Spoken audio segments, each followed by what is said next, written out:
Salam Nusantara.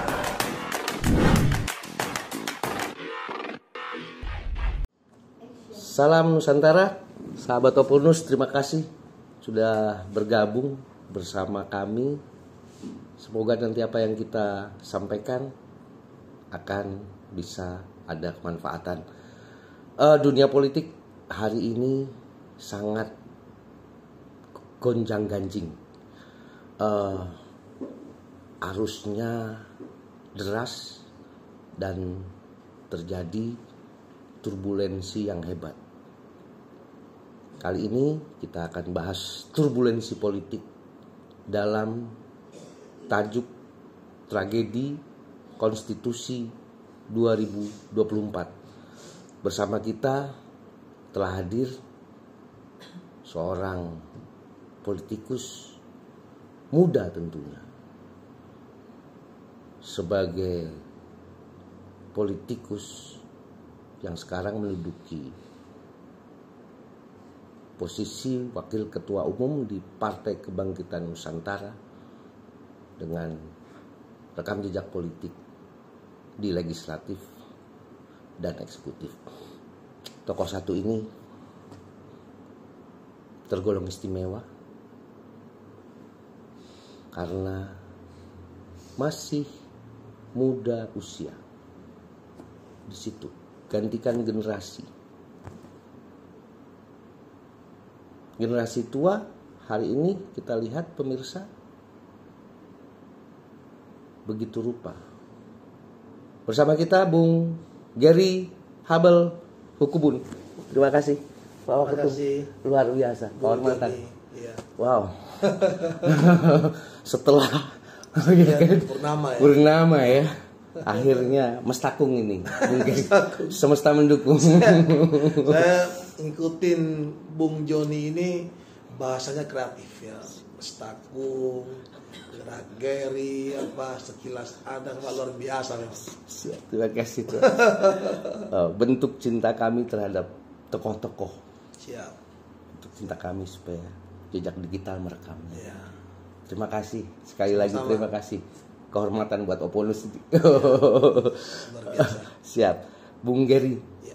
bagaimana Bung Gary melihat sebuah tragedi konstitusi yang memakan korban? Di sana kemudian timbul anarkisme. Di sana kemudian timbul sampai terjadi penangkapan. Ini tentu sangat memalukan di ujung pemilu 2024. Bung Gary melihatnya kejadian kemarin seperti apa, Bung? Ya, jadi saya akan coba melihat dari sudut pandang yang umum ya.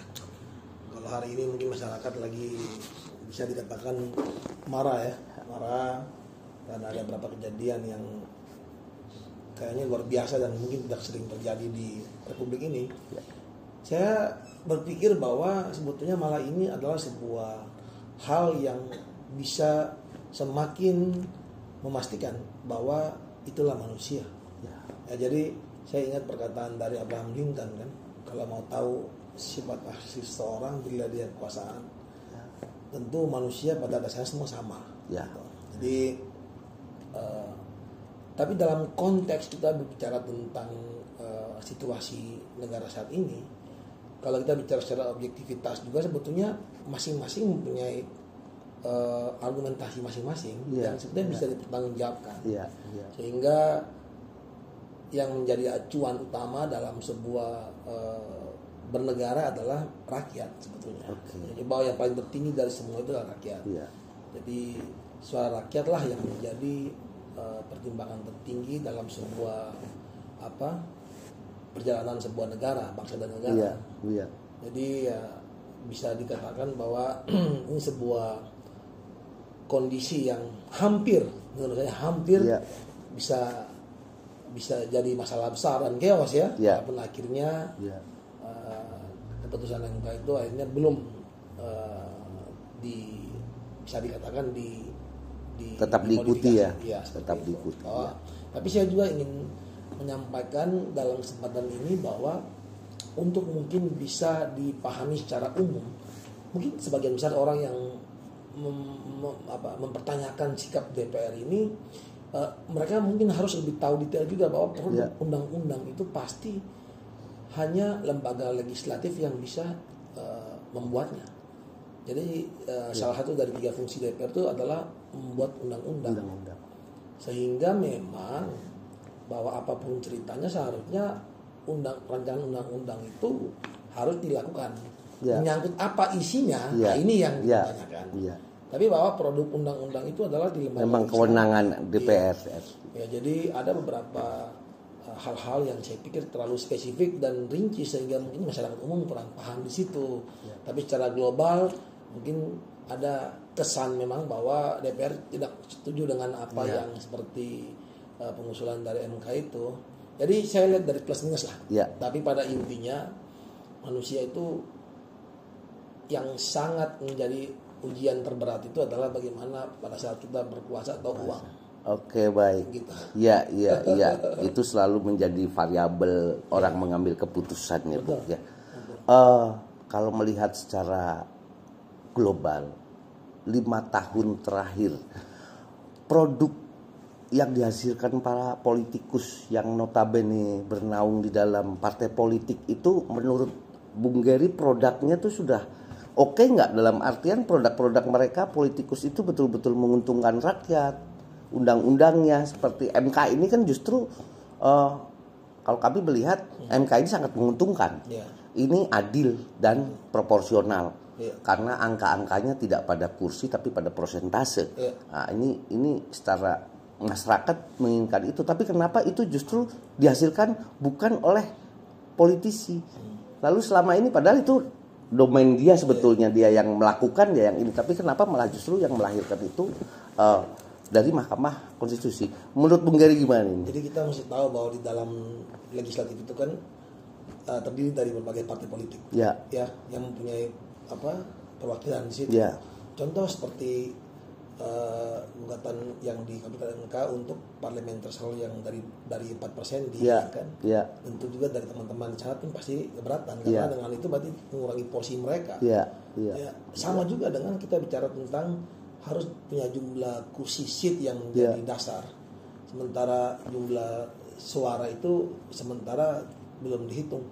Tentu teman-teman yang punya kursi juga akan merasa wah kalau seperti ini berarti membuka ruang banyak hal. Padahal saya yakin bahwa pasti banyak orang baik dan orang hebat yang sebetulnya bisa menduduki posisi sebagai kepala daerah. Namun tidak punya kesempatan karena mungkin keterbatasan regulasi. Nah, jadi yang kedua adalah saya lihat bahwa keputusan MK ini sangat adil karena kita tidak bisa membuang percuma suara yang non seat karena itu juga dipilih oleh masyarakat yang sama gitu loh. Jadi kalau kita katakan mereka tidak mempunyai kesempatan cuman karena tidak mencapai kursi, maka seberapa banyak suara masyarakat yang terbuang percuma. Kembali lagi seperti kayak parliamentary threshold itu kan 4% itu. Bayangkan yang 3% ke bawah itu jumlahnya juta, tapi dibuang percuma karena padahal suara sah ya. Betul, bahasanya kan suara sah. Masyarakat itu yang harus kita lihat itu secara keutuhan, seutuhnya, bukan cuma dalam batas-batas koridor tertentu, tapi kita kembali lagi di dalam legislatif itu yang ada di dalam kepentingan berbagai pihak yang kebetulan memang mempunyai perwakilan di situ dalam sisi partai politik. Jadi ya tentu tidak mudah lah untuk tiba-tiba sekarang kita membuat sesuatu menjadi mudah kembali sehingga membuat kecil porsi-porsi yang sebenarnya sudah disiapkan buat teman-teman itu. Saya seperti itu. Baik, ini anggap dan memang harus kita ikutin MK. PKN sendiri kan berarti punya nilai bargaining kan ketika diuntungkan oleh MK. Ini dalam pilkada kali ini posisi PKN ini seperti apa, Bung Gary? Ya, yang pasti bahwa pertama kita tetap merujuk kepada calon-calon yang memang mempunyai kualitas, mempunyai keinginan yang luhur untuk betul-betul membangun daerahnya, ya kan? Ya, tentu juga kalau bisa itu dari kader kita juga lebih bagus karena tentu itu akan lebih menguntungkan dari segala pihak. Tapi apapun itu kami tetap membuka ruang bagi siapapun dan tujuan utama adalah bagaimana menghasilkan kepala daerah yang berkualitas. Itu yang paling utama dulu. Kalau itu tanpa menjadi pertimbangan maka ya jadilah hasil seperti sekarang ini, kebanyakan kepala daerah yang ditangkap atau yang tidak membangun apa-apa di daerahnya. Padahal daerah itu membutuhkan sebuah pembangunan dan membutuhkan sebuah komandan yang mampu untuk mengelola itu, namun tidak terlaksana karena kualitas dari kepala daerah itu sendiri. Ya tentu kalau kita bicara Partai Kebangkitan Nusantara, namanya aja Partai Kebangkitan Nusantara kan, berarti dia ingin membangkitkan Nusantara dalam konteks Nusantara ini bukan dalam konteks Majapahit atau tidak, bukan, tapi dalam hal kejayaan. Bahwa dulu kita sudah punya kejayaan yang diakui seluruh dunia. Nah ini yang ingin kita raih, ini sebuah cita-cita, sebuah mimpi kita untuk bagaimana ke depan kita mampu untuk bisa kembali membuat jaya Indonesia seperti zaman waktu Nusantara dulu, seperti itu. Oke, nilai kejayaannya yang mau diambil ya. Kalau kita nih masyarakat, karena begini, kami sebagai masyarakat mewakili masyarakat melihat bahwa partai politik adalah properti publik. Artinya semua partai politik ya milik kami, ya kan, yang artinya itu bukan hal yang tabu kalau kita bicarakan partai politik. Nah, terkait mau pilkada seperti ini, jenjang memilih calon kepala daerah yang PKN lakukan seperti apa, Pak? Pokoknya sesuai persyaratan yang diamanatkan, kita lakukan, dan tentu harapan kita adalah yang berpartisipasi adalah orang-orang yang paling utama adalah bagaimana berkualitas dulu. Karena tanpa itu kita tidak bisa menghasilkan produk yang baik untuk masyarakat, gitu kan? Karena yang kita pilih sekarang adalah seorang manajer yang dimana dipercaya oleh rakyat untuk memanage daerahnya, gitu lah. Kalau dia bukan seorang manajer yang baik, bagaimana kita bicara ke depan? Sebenarnya kunci utama bernegara, turunan bernegara kan bagaimana daerah-daerah masing-masing bisa berkembang. Sebenarnya kunci utama itu ada di pilkada sebetulnya, selain pilpres ya. Karena presiden sendiri tidak mampu untuk bisa jangkauannya tidak langsung ke bawah. Jadi pilkada ini adalah porsi yang sangat besar dalam hal menjaga negara ini selain presiden.